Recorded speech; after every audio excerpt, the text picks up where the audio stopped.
초인종을 눌렀습니다. 아들이 사는 집이라고 믿었던 그곳에서요. 누구세요? 낯선 남자의 목소리가 들렸습니다. 제 아들이 여기 사는데요. 문이 열렸습니다. 30대 후반쯤 되어 보이는 남자가 의아한 얼굴로 저를 바라봤지요. 여기요? 아니, 여기 그런 분 안 사시는데요? 머리가 하얘졌습니다. 아들이 알려준 주소였습니다. 분명히 맞는 주소였어요. 하지만 아들은 없었습니다. 관리실에 물어봤습니다. 아들 이름으로 등록된 사람은 없었지요. 그날 깨달았습니다. 아들이 저에게 거짓 주소를 알려줬다는 것을요. 왜 엄마한테 거짓말을 한 걸까? 결혼 전세 자금으로 5천만 원을 건넸을 때는 고맙다고 했었는데 반찬을 보냈을 때는 아무 말도 없더니 전화를 걸어 따졌습니다. 혜진이가 불편해해요. 엄마가 예고 없이 오실까 봐요. 자주 오시면 귀찮기도 하고요. 가슴에 못이 박히는 것 같았습니다. 안녕하세요. 저는 올해 68이 된 김정혜라고 합니다. 평범한 가정주부로 살아왔고 남편과 함께 작은 가게를 운영하며 아들 하나를 키웠습니다. 오늘은 제 이야기를 들려드리려고 합니다. 자식을 사랑했지만 거짓말에 상처받은 이야기지요. 혹시 저와 비슷한 처지에 계신 분들께 이 이야기가 위로가 되었으면 좋겠습니다. 구독과 좋아요로 응원해 주시면 감사하겠습니다. 봄볕이 따스하게 내리쬐던 어느 날 오후였습니다. 아들이 결혼한다는 소식을 듣고 나서부터 마음이 들뜨기 시작했지요. 31살이 되도록 결혼 생각이 없어 보이던 아들이었는데 회사에서 만난 여자분과 좋은 인연이 닿았다고 하더군요. 엄마, 다음 달에 결혼식 올릴게요. 전화기 너머로 들려오는 아들의 목소리는 평소보다 한층 밝았습니다. 그 소리를 듣는 것만으로도 가슴이 벅차올랐지요. 그래, 정말 잘 됐구나. 예비 며느리 얼굴 좀 보자. 곧 모시고 갈게요. 아들이 어릴 적부터 키워온 기억들이 주마등처럼 스쳐 지나갔습니다. 밤새 열이 나서 등을 토닥이던 날들, 학교 입학식 때 새 옷을 입히며 뿌듯해하던 순간들. 그 모든 시간이 이렇게 아들의 결혼으로 결실을 맺는구나 싶었습니다. 결혼식 준비가 한창이던 어느 날 저녁, 남편과 거실에 마주 앉았습니다. 남편은 신문을 보고 있었고 저는 통장을 꺼내 들고 있었지요. 여보, 남편이 신문에서 눈을 떼고 저를 바라봤습니다. 우리 아들 결혼하는데 전세금 좀 보태주려고 해요. 얼마나 생각하는데? 5천만 원 정도요. 남편의 눈이 커졌습니다. 5천? 그건 너무 큰 돈 아닌가? 아니에요. 요즘 전세금이 얼마나 비싼데요. 아들이 회사 근처에 집을 얻어야 출퇴근도 편하잖아요. 남편은 잠시 망설이더니 고개를 저었습니다. 그래도 신혼부부가 스스로 꾸려가야 하는 거 아니가? 우리가 너무 많이 도와주면. 그만해요, 여보.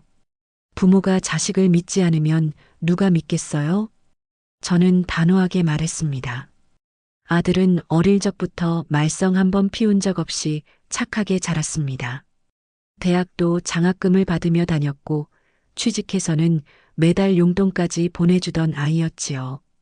그런 아들이 결혼하는데 부모로서 도와주지 못할 이유가 어디 있겠습니까? 알았네. 당신이 그렇게까지 말하는데 남편도 결국 고개를 끄덕였습니다. 며칠 후 아들과 예비 며느리가 함께 집에 찾아왔습니다. 며느리는 조용하고 차분한 인상의 여자였습니다. 밥상을 차려 대접하는 동안 며느리는 예의 바르게 행동했고 아들의 눈빛은 행복으로 가득 차 있었습니다. 식사가 끝난 후 아들을 따로 불러 통장을 건넸습니다. 엄마가 모아둔 거야. 이걸로 전세금에 보태라. 넉넉히 살 거라. 엄마. 아들의 눈가가 붉어졌습니다. 괜찮아. 엄마 아빠는 다 있으니까. 너희가 잘 사는 게 우리한테는 제일 큰 기쁨이야. 고맙습니다, 엄마. 꼭 잘 쓸게요. 아들이 통장을 소중히 품에 안았습니다. 그 모습을 보니 마음이 찡했지요. 결혼식은 따스한 봄날에 치러졌습니다. 하얀 드레스를 입은 며느리와 턱시도를 입은 아들이 나란히 서 있는 모습을 보니 저도 모르게 눈물이 흘러내렸습니다. 남편이 제 손을 꼭 잡아주었지요. 축하합니다, 어머님. 하객들이 하나둘 축하 인사를 건넸습니다. 그날은 정말 행복한 날이었습니다. 결혼식이 끝나고 일주일쯤 지났을까요? 아들에게서 문자가 왔습니다. 엄마, 전세 계약 다 끝났어요. 주소 보내드릴게요. 곧이어 도착한 주소를 보니 회사 근처 오피스텔이었습니다. 요즘은 오피스텔도 아파트 못지않다고 해요. 깨끗하고 관리도 잘 되고요. 아들의 설명에 저는 그저 고개를 끄덕였습니다. 젊은 사람들은 요즘 오피스텔을 선호한다는 이야기를 들은 적이 있었으니까요. 그래, 알았다. 잘 살아라. 네, 엄마. 건강하세요. 전화를 끊고 나니 마음이 뿌듯했습니다. 아들이 제대로 된 보금자리를 마련했다는 생각에 흐뭇했지요. 남편에게도 자랑스럽게 말했습니다. 여보, 우리 아들 전세 구했대요. 그래, 잘 됐네. 그날 저녁 저는 아들이 보내준 주소를 노트에 적어두었습니다. 언젠가 근처에 갈 일이 있으면 들러봐야겠다는 생각이었지요. 하지만 그때는 몰랐습니다. 그 주소가 제 인생에 얼마나 큰 상처를 남기게 될지. 결혼한 지 한 달쯤 지났을까요? 아침에 일어나니 아들 생각이 문득 났습니다. 신혼살림을 차리느라 바빴을 텐데 제대로 먹고 있는지 걱정이 되더군요. 여보, 오늘 아들한테 반찬 좀 만들어 보낼까 해요. 그래, 좋지. 아들이 당신 음식 좋아하잖아. 남편도 흔쾌히 동의했습니다. 장을 보러 나갔습니다. 아들이 어릴 적부터 좋아하던 메뉴들을 떠올리며 장바구니를 채웠지요. 소고기, 감자, 당근, 각종 나물거리들. 시장 아주머니가 웃으며 말을 건넸습니다. 아이고, 오늘 장 많이 보시네요. 아들이 결혼해서 따로 사는데 반찬 좀 해주려고요. 그거 참 좋으시겠어요. 자식 잘 챙기는 어머니시네. 아주머니의 말에 기분이 좋아졌습니다. 집에 돌아와 부엌에 섰습니다. 장조림을 끓이고 시금치나물을 무쳤습니다. 멸치볶음도 만들고 김치도 새로 담근 것으로 한 통 챙겼지요. 아들이 좋아하던 된장찌개도 끓여서 통에 담았습니다. 이 정도면 일주일은 먹겠네. 하나하나 밀폐용기에 담으며 뿌듯했습니다. 오후 내내 부엌에서 보냈는데도 전혀 피곤하지 않았지요. 남편이 퇴근해서 들어왔습니다. 와, 이게 다 뭐야? 아들 주려고요. 며느리도 직장 다니니까 반찬 만들기 힘들 거 아니에요. 그렇긴 하지. 요즘 맞벌이 부부들 힘들다고 하더만. 맞아요. 그러니까 엄마가 좀 도와줘야죠. 반찬을 박스에 정성스럽게 담았습니다. 깨지지 않게 신문지로 빈 공간을 채우고 테이프로 꼼꼼하게 봉했습니다. 박스 겉면에 아들이 알려준 주소를 또박또박 적었지요. 다음 날 아침 일찍 택배회사에 전화를 걸었습니다. 여보세요. 택배 부탁드리려고요. 네, 주소 알려주세요. 기사님이 친절하게 응대해 주셨습니다. 주소를 알려주고 박스를 건넸습니다. 반찬이에요. 조심히 다뤄주세요. 네, 걱정 마세요. 내일 도착할 겁니다. 기사님의 말에 안심이 되었습니다. 하루가 지나고 이틀이 지났습니다. 아들에게서 받았다는 연락이 없더군요. 혹시 바빠서 확인을 못한 건가 싶어 전화를 걸까 말까 망설였습니다. 너무 간섭하는 것 같아서요. 뭐, 잘 받았겠지. 그렇게 생각하며 넘어갔습니다. 사흘째 되던 날 현관 초인종이 울렸습니다. 택배요. 문을 열었더니 택배 기사님이 박스 하나를 들고 있었습니다. 낯이 익은 박스였지요. 제가 보낸 그 박스였습니다. 어머, 이게 왜? 박스를 받아들고 보니 겉면에 빨간 글씨로 수취인 불명이라는 도장이 찍혀 있었습니다. 머리가 띵했습니다. 이게 뭐야? 손이 떨려서 박스를 제대로 잡을 수가 없었습니다. 남편을 불렀습니다. 여보, 이것 좀 봐요. 왜 그래? 남편이 거실로 나왔습니다. 아들한테 보낸 반찬이 돌아왔어요. 수취인 불명이래요. 뭐, 주소를 잘못 적었나? 아니에요. 아들이 준 주소 그대로 적었는걸요. 박스를 열어보니 반찬통들이 그대로 들어 있었습니다. 다행히 깨진 건 없었지만 며칠 지난 반찬이라 상했을 게 뻔했습니다. 아들한테 전화해봐요. 남편의 말에 바로 전화를 걸었습니다. 벨이 몇 번 울리더니 아들이 받았습니다. 네, 엄마. 야, 엄마가 반찬 보냈는데 수취인 불명으로 돌아왔어. 주소 맞게 적었는데 왜 그러는 거야? 아, 그거요? 아들의 목소리가 어딘지 모르게 어색했습니다. 요즘 택배 시스템이 좀 이상하대요. 가끔 그런 일이 있다던데. 그래. 그럼 다시 보낼까? 아니에요, 엄마. 다시 보내지 마세요. 왜? 반찬 떨어지지 않았어?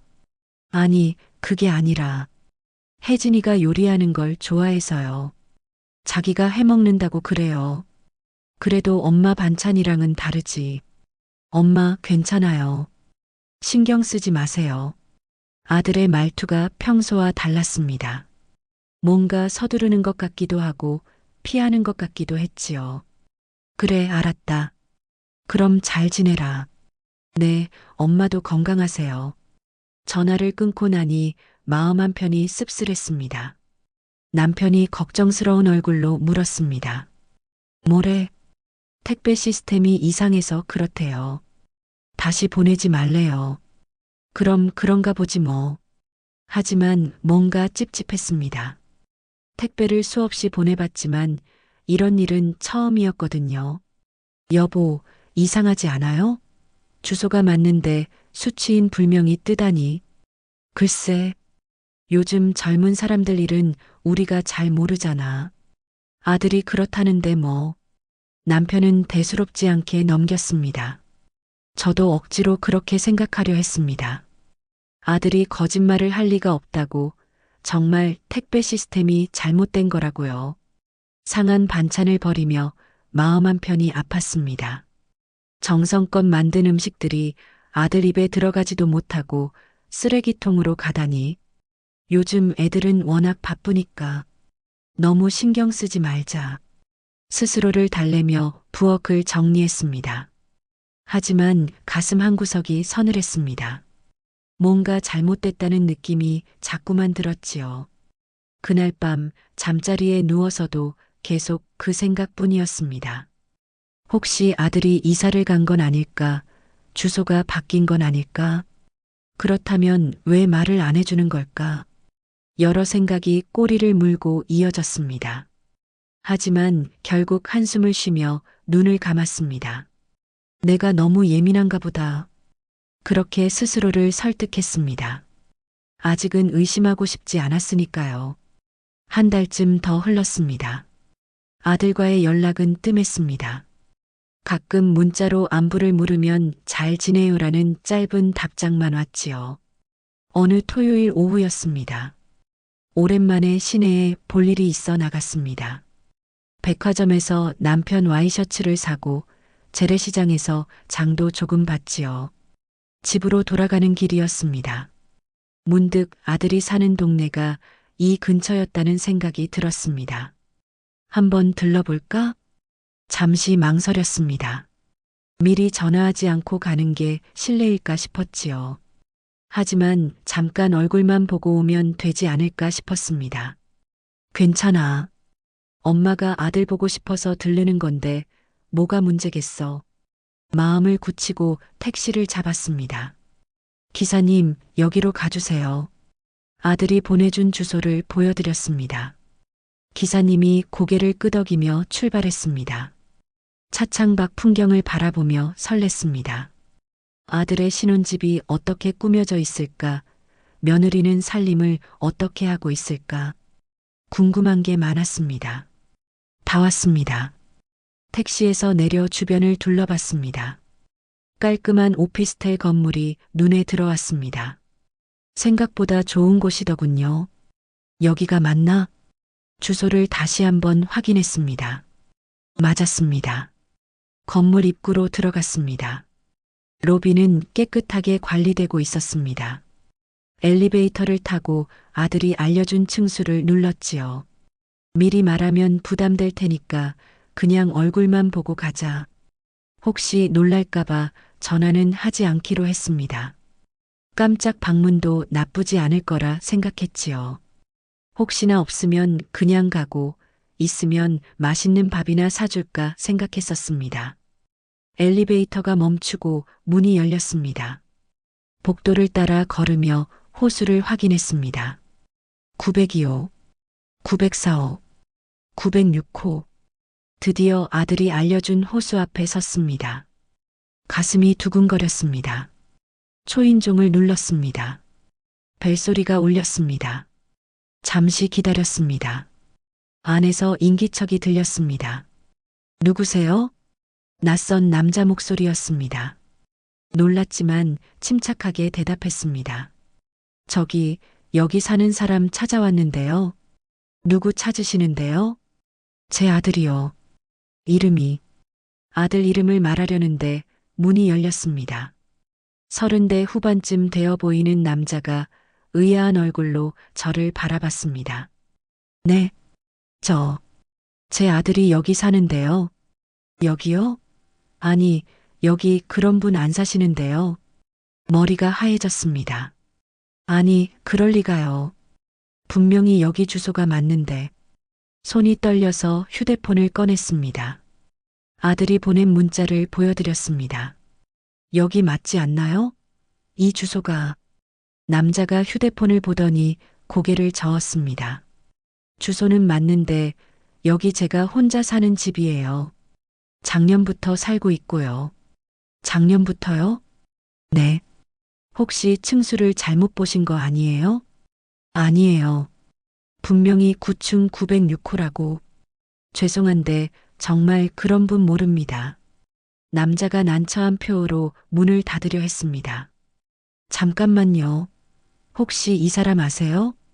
휴대폰에 저장된 아들 사진을 보여드렸습니다. 아니요, 처음 봅니다. 말문이 막혔습니다.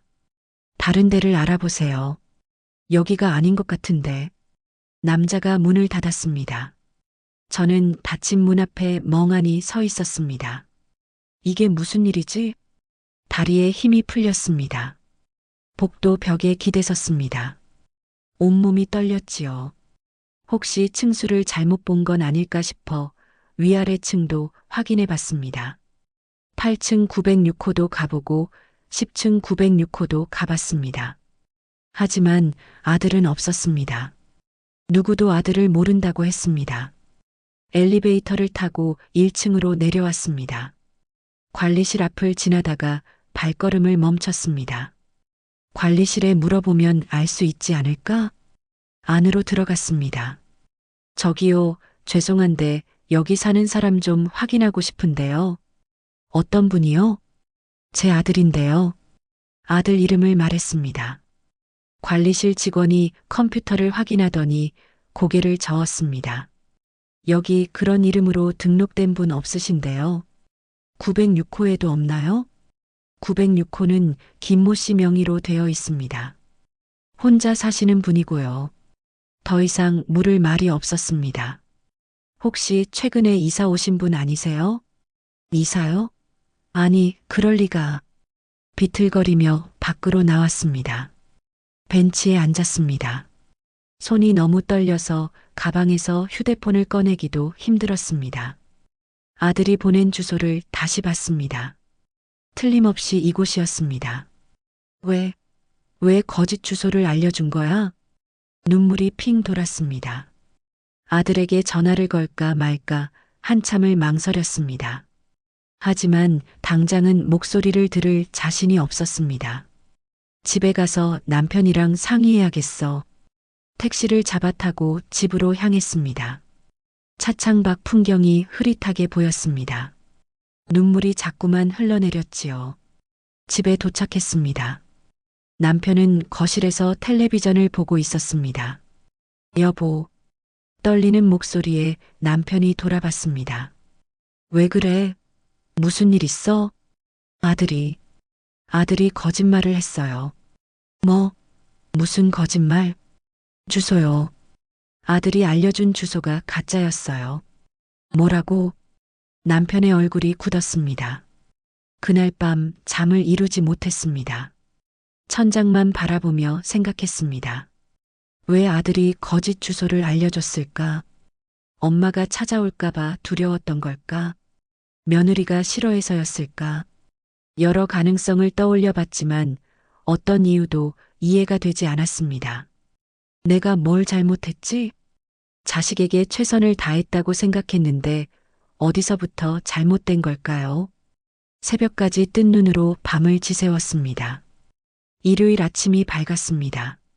하지만 저는 하루 종일 침대에 누워 있었습니다. 밥맛도 없었고 아무것도 하고 싶지 않았지요.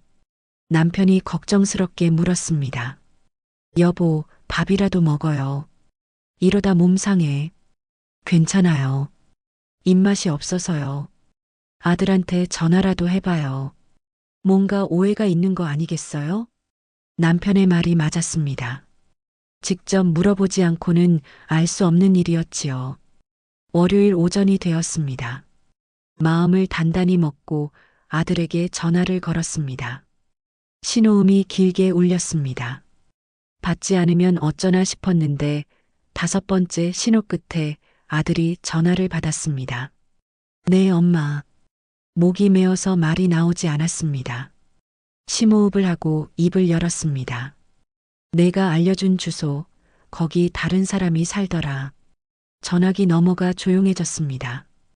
야, 엄마 말 들려? 내가 준 주소로 갔는데 내가 없었어. 엄마, 거기 왜 갔어요? 아들의 목소리가 떨렸습니다. 왜 가긴 왜 가? 아들 얼굴 보고 싶어서 갔지. 근처에 볼 일 있어서 들렀는데 거기 낯선 남자가 살고 있더라고. 관리실에도 물어봤어. 내 이름으로 등록된 사람 없대. 엄마, 도대체 왜 그런 거야? 왜 거짓 주소를 알려준 거냐고. 목소리가 커졌습니다. 억눌렀던 감정이 터져 나왔지요. 잠시 침묵이 흘렀습니다. 그러더니 아들이 어색하게 웃었습니다. 아, 그게 뭐가 그게야. 엄마, 진정해요. 설명할게요. 그래, 설명해봐. 엄마한테 거짓말한 이유를 말해봐. 아들이 한숨을 쉬었습니다. 긴 한숨이었습니다. 원래는 거기가 아니에요. 뭐? 오피스텔이 아니고 아파트예요. 그럼 제대로 알려줘야지. 왜 말을 안 한 거야? 그게 말끝을 흐리는 아들의 목소리가 답답했습니다. 그게 뭐야? 똑바로 말해. 엄마, 솔직히 말하면. 또다시 침묵이 이어졌습니다. 참을 수가 없었습니다. 어서 말해봐. 혜진이가가 불편해해요. 뭐가 불편하다는 거야? 엄마가 오늘같이 예고 없이 오실까 봐요.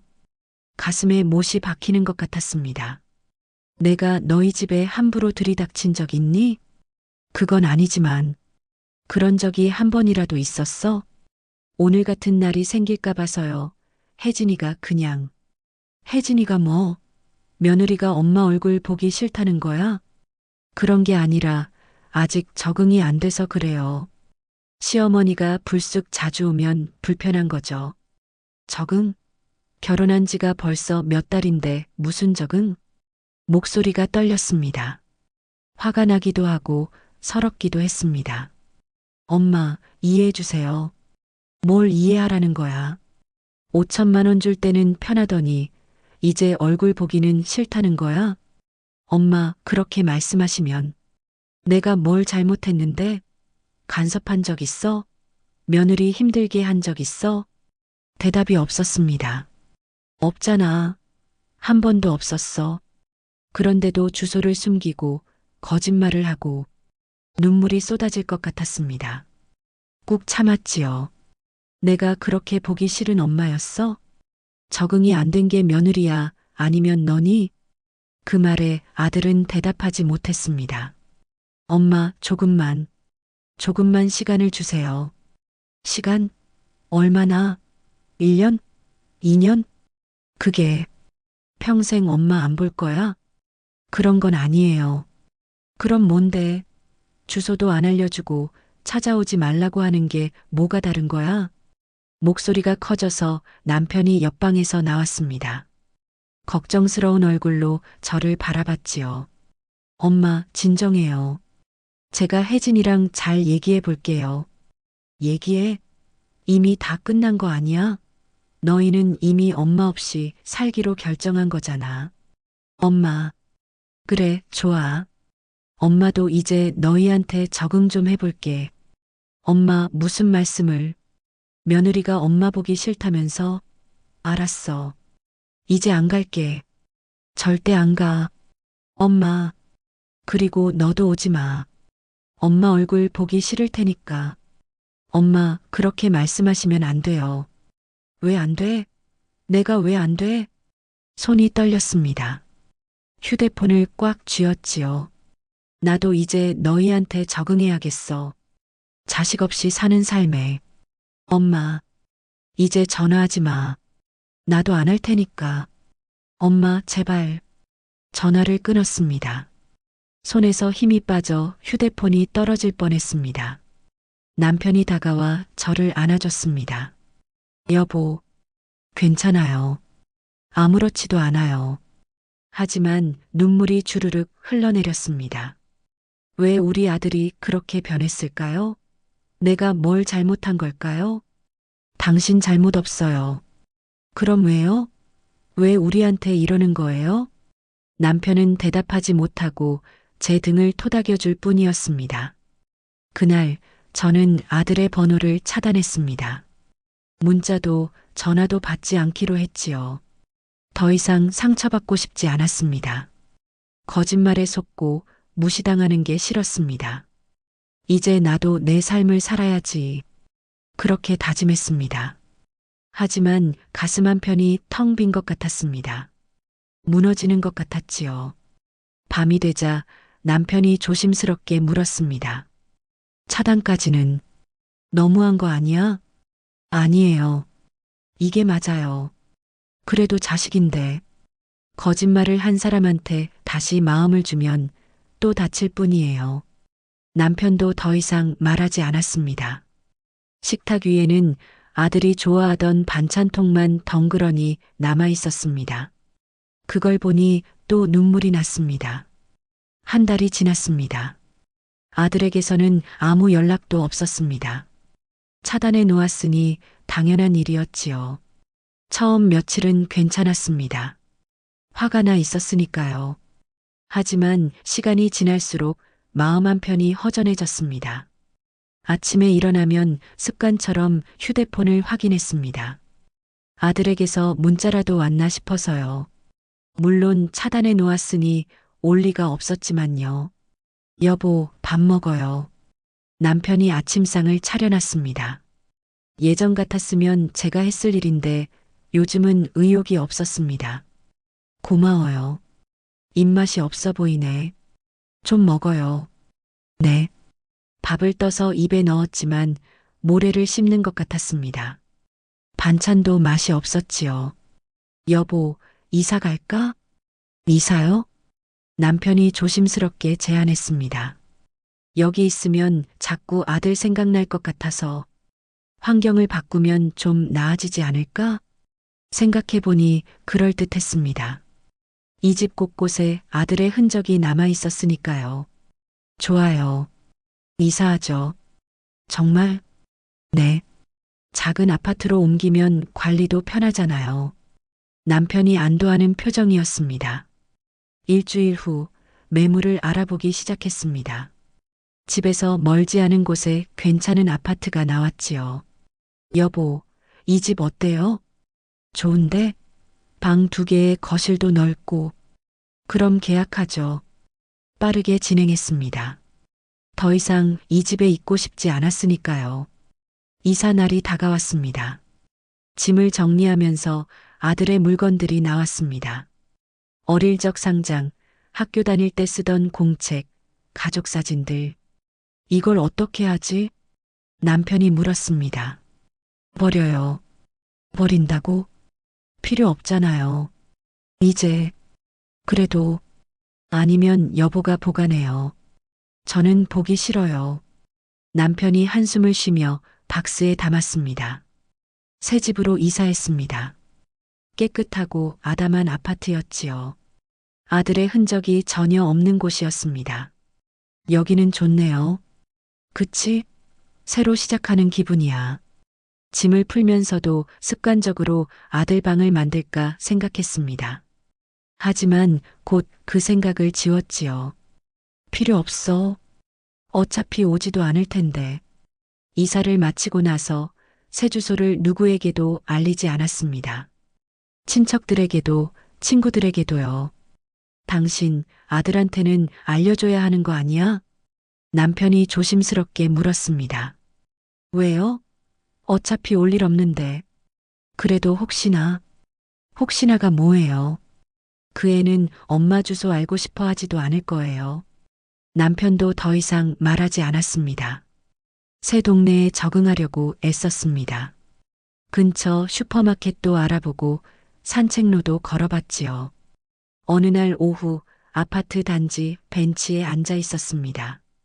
아이들이 놀이터에서 뛰어놀고 있었습니다. 엄마, 나 좀 봐. 조심해라. 엄마들의 목소리가 들렸습니다. 예전에 저도 저랬었지요. 아들이 어렸을 때 가슴이 아려왔습니다. 내가 뭘 잘못한 걸까?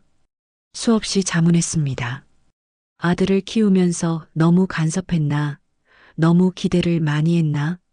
하지만 답은 나오지 않았습니다. 집으로 돌아오는 길에 마트에 들렀습니다. 장을 보다가 아들이 좋아하던 과자를 발견했습니다. 아, 이거 사둬야지. 손이 자동으로 움직였습니다. 바구니에 담으려다가 멈췄지요. 왜 사? 줄 사람도 없는데. 과자를 다시 선반에 올려놓았습니다. 눈물이 핑 돌았습니다. 계산대에서 카드를 긁으며 생각했습니다. 이제 정말 끝인가 보다. 집에 돌아와 장을 정리했습니다. 냉장고를 열었는데 텅텅 비어 보였습니다. 예전에는 반찬으로 가득했었는데요. 이제는 우리 둘이 먹을 만큼만 만들면 되겠네요. 남편에게 말했습니다. 그러게. 남편도 씁쓸한 표정이었습니다. 저녁을 먹으면서 남편이 물었습니다. 요즘 어때? 좀 나아졌어? 네, 괜찮아요. 거짓말이었습니다. 전혀 괜찮지 않았지요. 정말이에요. 이제 익숙해졌어요. 익숙해지려고 애쓰고 있었습니다. 아들 없는 삶에, 자식 없는 노년에, 밤이 되면 잠이 오지 않았습니다. 침대에 누워 천장을 바라보며 생각했습니다. 아들은 잘 지내고 있을까? 차단해 놓았지만 궁금했습니다. 며느리와는 사이가 좋은지, 회사 일은 잘 되는지. 알아서 뭐해. 나랑은 상관없는 일인데. 스스로를 다독였습니다. 어느 날 남편이 조심스럽게 말했습니다. 여보, 아들 생각 안 나? 대답하지 않았습니다. 난 가끔 보고 싶던데. 여보도 연락하고 싶으면 해요. 말리지 않을게요. 나 혼자만? 네. 저는 싫어요. 남편이 한숨을 쉬었습니다. 당신이 그러니까 나도 할 수가 없네. 미안해요. 미안할 거 없어. 당신이 상처받았으니까. 남편이 제 손을 잡아줬습니다. 그날 밤 또 잠을 이루지 못했습니다. 새벽 3시쯤 되었을까요? 부엌으로 나와 물을 마셨습니다. 식탁 위에 아들이 좋아하던 반찬통이 놓여 있었습니다. 새 집에도 가져온 거였지요. 왜 이걸 가져왔지? 스스로에게 물었습니다. 버리지 못했던 겁니다. 아직 마음 한편에 미련이 남아 있었나 봅니다. 반찬통을 쓰다듬었습니다. 차가운 플라스틱이 손에 닿았지요. 언젠가는 다시 볼 수 있을까? 작은 목소리로 중얼거렸습니다. 하지만 대답은 없었습니다. 정막만이 부엌을 가득 채웠지요. 창밖을 보니 동이 트고 있었습니다. 새로운 하루가 시작되고 있었습니다. 오늘도 견뎌야지. 스스로를 다독이며 방으로 돌아갔습니다. 아들 없는 삶, 그게 제 일상이 되어가고 있었습니다. 2년이라는 시간이 흘렀습니다. 그 사이 손주가 태어났다는 소식을 들었지만 저는 단 한 번도 집에 초대받지 못했습니다. 사진으로만 본 아이의 얼굴은 참 귀엽더군요.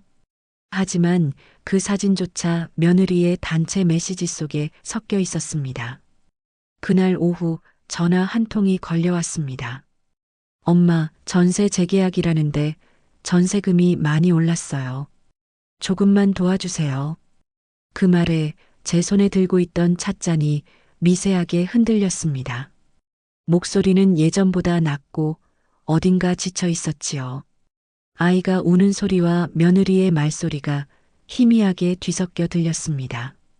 저는 잠시 말을 잃었습니다. 2년 전 가짜 주소를 받고 한참을 헤매던 그날의 발걸음이 떠올랐습니다. 낯선 복도에서 멈춰서서 혹시 내가 잘못 온 건가 싶어 여러 번 지도를 들여다보던 그 순간, 그날의 서늘한 바람이 지금 제 귓가를 스칩니다. 엄마, 아이도 있고 이사도 해야 할지도 몰라요. 아들의 목소리가 이어졌지만 저는 끝내 대답하지 않았습니다. 그저 조용히 한숨을 내쉬며 속으로 되뇌었지요. 넓은 집이 필요한 건 알겠는데 마음 한켠이 아직 좁아서 안 되겠구나. 저는 그동안 혹시 몰라 조금씩 돈을 모아두고 있었습니다. 아들이 결혼하고 2, 3년쯤 지나면 손주도 생기고 더 큰 집이 필요하겠지. 그때는 도와주리라 마음 먹고 차곡차곡 넣어둔 돈이었지요. 하지만 그 약속은 그날 이후 얼어붙은 제 마음 밑바닥에 묻혔습니다. 아들아, 엄마도 살기가 쉽진 않단다. 전세금이 올랐다고? 너희들 마음부터 올려라. 입 밖으로 나온 제 목소리는 담담했지만 가슴 속에는 오래된 상처가 쓰라리게 살아났습니다. 전화를 끊고 난 뒤 저는 한참 동안 멍하니 앉아 있었습니다. 조용한 방 안에서 시계 초침 소리만 또박또박 울렸습니다. 그리고 문득 아들이 어린 시절 이불 속에 들어와 엄마, 나 무서워 하며 제 손을 꼭 잡던 기억이 떠올랐습니다. 내가 모은 돈 그건 언젠가 나 스스로를 위해 써야겠네. 저는 그렇게 중얼거리며 서랍 속 통장을 조용히 밀어 넣었습니다. 그날 이후 그 돈은 아들을 위한 돈이 아니라 나를 다시 세우기 위한 돈이 되었지요. 봄날이었어요. 바람이 부드럽게 불고 공원에는 벚꽃잎이 흩날리고 있었지요. 저는 벤치에 앉아 한참 동안 아이들 노는 소리를 들었어요. 멀리서 들려오는 그 웃음소리가 귀에 닿을 때마다 마음 한켠이 간질거렸습니다. 그 소리는 오래전 아들이 5살 무렵 마당에서 뛰놀던 웃음소리와 닮았어요. 엄마, 나 잡아봐요. 그때의 아들은 참 해맑았지요. 넘어져도 금세 일어나 웃었고 제가 반찬통을 들고 학교에 가면 친구들 앞에서 우리 엄마 최고야 하던 아이였어요. 그 아이가 이제는 어른이 되어 엄마에게 거짓 주소를 남기고 도움이 필요할 때만 전화를 걸어오지요. 그럼에도 불구하고 제 마음속에는 그때 그 웃음을 짓던 아이가 아직도 살고 있습니다. 남편이 제 옆자리에 조용히 앉았어요. 한동안 아무 말도 하지 않던 그가 떨어진 벚꽃잎 하나를 손끝으로 돌리며 말했습니다. 이제는 용서해도 되지 않겠어? 저는 고개를 돌려 남편을 바라봤어요. 눈가의 주름은 깊게 패였지만 그 미소는 여전히 따뜻했지요. 잠시 생각하다가 천천히 입을 열었습니다. 그래요. 언젠가 그 애가 진심으로 찾아오면 그땐 말해주려 해요. 엄마는 아직도 너를 기다리고 있었다고. 제 이야기가 마음에 드셨다고 구독과 좋아요를 눌러주세요. 끝까지 들어주셔서 감사합니다.